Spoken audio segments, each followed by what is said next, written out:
Hello everyone, today we will start with the chapter fraction. In the chapter fraction, the big idea is that using fraction in real life. देखो आप real life में भी fractions का use करते हो किस वजह से लाइक यहाँ पे मैंने एक चॉकलेट की तरह कुछ ड्रॉ किया है तो look at here how many total parts are there 1 2 3 4 5 6 7 8 9 10 we are having 10 parts and how many parts are shaded 1 2 3 4 5 मैंने इसलिए शेड किया है कि सपोज आपके पास एक चॉकलेट है एंड आपने ये 5 पीसेस कट करके अपने फ्रेंड को दे दिया ऑब्वियसली ये पार्ट्स तो आपके पास नहीं होंगे तो दैट इज 5/10। अगर आपसे आप कोई पूछ ले कि आपने 5 पीसेस तो दिए कितने आपने जो चॉकलेट का पार्ट है उसे दिए then you have to reduce it 5 1 5 5 2 10 and that is 1/2 1/2 is called half। तो आप सिंपली इसे ये भी बोल सकते हो कि आपने हाफ चॉकलेट जो है वो अपने फ्रेंड को दे दी। Okay we will proceed further like fraction. What is the definition of fraction? A fraction is a part of a whole. fraction जो है किसी भी whole का पार्ट होता है। सपोज ये आपके पास सर्कल बना हुआ है तो अगर इतना पोर्शन शेडेड है इसे आप क्या लिखते हो इस पोर्शन को आप क्या लिखोगे ये हो गया 1 कंप्लीट हो गए आपके 4 तो shaded portion 1 that is called 1/4। ये पूरे के पूरे सर्कल का कितना पार्ट है इतना जो शेडेड पोर्शन है ये 1/4 है। Okay fraction simply tell us how many parts of a whole we have। okay we can recognize a fraction by the slash। हम recognize कर सकते हैं देखकर जहां पे भी स्लैश लगे हो इसे आप इस वे से भी लिख सकते हो 1/4 that is also 1/4। ठीक है we can recognise the fraction number आप किस चीज से रिकॉग्नाइज कर सकते हो जैसे ओवर का साइन हो ऑब्वियसली फिर ये फ्रैक्शन है। और फ्रैक्शन हमारे पास 3 टाइप्स की होती है। First type of fraction is proper fraction having numerator less than the denominator that is called proper fraction जिसमें न्यूमरेटर को क्या होता है that is less than your denominator से जब भी आपका न्यूमरेटर स्मॉलर होगा that fraction is called proper fraction. And next improper fraction जब आपको प्रॉपर फ्रैक्शन क्लियर आउट है तो आप इम्प्रॉपर फ्रैक्शन इजीली कर सकते हो। Fraction having numerator either equal और ग्रेटर देन या तो वो इक्वल होगा इससे डिनोमिनेटर से इक्वल होगा या ग्रेटर होगा that is your improper fraction. And in at the third point that is mixed fraction. Mixed fraction में क्या होता है एक होल नंबर होता है एंड साथ में proper fraction it consists whole number part and proper fraction part written together। दोनों को इकट्ठा लिखा जाता है होल नंबर को एंड प्रॉपर फ्रैक्शन को दैट इज योर। आप इसे रिड्यूस भी कर सकते हो जैसे सपोज 2 1 2 2 2 4 तो ये आपके पास क्या आ जाएगा 1 and 1/2 that is your mixed fraction.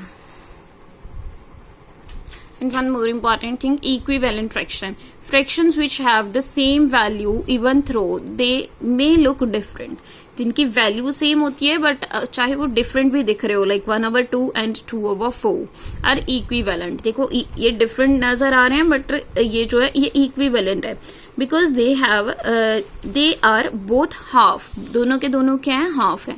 Like 1/2 आप इस तरह से फॉर्म करते हो अगर आप 1/2 आपको बनाने को बोला जाए एंड जो 2/4 है वो आप इस तरह से बना सकते हो। ओके तो दैट मीन्स ये देखो देखने में ये बिल्कुल सेम है दैट्स वाई ये जो दोनों इक्विवेलेंट है आप सॉल्व करके भी देख सकते हो। सपोज आपके पास 1/2 है तो इसमें आप मल्टीप्लाई टू दोनों साइड्स में कर दो then what will you get 2 1 2 and 2 2 4 तो ये दोनों क्या हो गए अभी equivalent. Now we will come to our exercise 6.1 fill in the blanks। 2/3 आपके पास गिवन है एंड यहाँ पे 2 बॉक्सेस थे। देखो किस वजह से सबसे पहले आपने ये देखना है कि डिनोमिनेटर्स आपको दोनों दिए तो इनमें क्या रिलेशन है। लाइक 3 के टेबल में 15 कहाँ पे आ रहा है 3 5 15 3 में आप मल्टीप्लाई करोगे 5 तो ही 15 आएगा। So obviously in the numerator case you have to multiply it with 5 2 5 10। Same for the next blank 3 के टेबल में 27 किस प्लेस में आएगा 3 9 27 so that's why we have to multiply 2 with 9 then we get 2 9 18। Okay. In the next question, you see 4 4 के table में 20 किस place में आएगा, 4 5s are 20 and similarly you have to multiply 3 with 5, 3 5s are 15. The same way you can solve the next blank. 4 के table में 36 किस place में आएगा. आप अगर टेबल में कुछ कहीं पे भी क्वेरी होगा, यहाँ पे बिगर नंबर आ जाए, इन दैट केस आप लोग डिवाइड भी कर सकते हो. 4 के टेबल में 36 कहाँ पे आएगा, 4 9s are 36. 4 को आप मल्टीप्लाई करोगे 9 से देन ही 36 आएगा. इन सम केसेस जब आपको 36 इस प्लेस में दिया एंड 4 इस प्लेस में दिया, then you have to divide simply. 3 9s are 27. This way you can find out the value. In the next question number C is for your homework. Now part 2, find two equivalent fractions of the given fraction. अपने two equivalent fractions find out करनी है. Equivalent fraction जब भी आपको find करनी है, it is quite similar like your previous class. 3/8 आपके पास given है, तो आपने two equivalent fractions find out करनी है. तो similarly आप क्या करोगे, 3/8 को 2 times लिखोगे because आपको 2 times इसकी need है. Firstly आप multiply 2/2 कर दोगे, then multiply 3/3. इस तरह से आपको इक्विवेलेंट फ्रैक्शंस मिल जाएंगी. Firstly you have to multiply it. 3 2s are 6, 8 2s are 16, then 3 3s are 9 and 3 8s are 24. And then the two equivalent fractions of 3/8 are 6/16 and 9/24. In the next question, the concept is same. आपको two equivalent fractions चाहिए. Firstly you have to multiply it with 2/2 and 3/3. Then 5 2s are 10, 6 2s are 12, 5 3s are 15, 6 3s are 18. And then the two equivalent fractions of 5/6 are this and this. Next two questions as for your homework. In the next one, 3/4. 3/4 को सबसे पहले आप multiply करोगे 2/2 से, then 3/3. Similar way से 3 2s are 6, 4 2s are 8 and multiply करने के बाद आपके पास 2 जो है वो इक्विवेलेंट फ्रैक्शन आ जाएंगी. ठीक है. इन केस अगर आपसे 3 या 4 इक्विवेलेंट फ्रैक्शंस भी बोला जाए, तो सिमिलर इसी मेथड को आप एक्सटेंड करोगे. जैसे 3/3 2 टाइम्स और लिख लोगे, मल्टीप्लाई 4/4 एंड 5/5. मल्टीप्लाई करने के बाद आंसर मिल जाए. In the part 3rd, find whether the given fractions are equivalent or not. In the last question, you have to find the equivalent fractions. अभी आपको fractions दी है, आपने ये पता करना है कि ये equivalent है या नहीं है.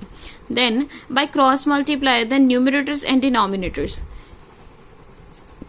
What will you get cross multiply? देखो किस वजह से करते हो. जैसे आपको जो भी दो fractions दी हैं, अपने सिंपली सिमिलर वे से लिखी हैं, एंड 2 क्रॉस, पहले आपने क्रॉस लगाना है. ठीक है. अब देखो 2 किस प्लेस में जाएगा, मल्टीप्लाई होगा, 2 मल्टीप्लाई होगा 35 से, एंड अब 2 मल्टीप्लाई कर दो 35 से, 35 मल्टीप्लाई करो 2 से, आंसर दोनों में से सेम आएगा, दैट इज 70. देन आप लोग इन दोनों टर्म्स को मल्टीप्लाई करोगे 5 एंड 14 को, 14 5s are 70. दोनों केसेस में आपका आंसर जो है जब भी सेम आएगा, in that case your fractions are equivalent. So we know that the products are equal. So that's why this and this are equivalent fractions. In the next question, question B and D is for your homework. Now we will do question number C. 5/8 and 9/18. ठीक है. Cross multiply करना. Starting में cross multiply the numerators and denominators. 5/10 and 9/18 जब आपने करा, then 5 को 18 से multiply करा एंड 10 को 9 से मल्टीप्लाई करें. After multiplication you get equal terms and then the products are equal. Product, if the products are equal, so you have to write that this and this are equivalent fraction. अगर आपके product equal नहीं आएंगे तो similarly आपने ये क्या लिखना है, the products are not equal. यहाँ पे सिर्फ नॉट लिख देना, लाइन बिल्कुल सेम रहेगी. And in the next line also this and this are not equivalent fractions.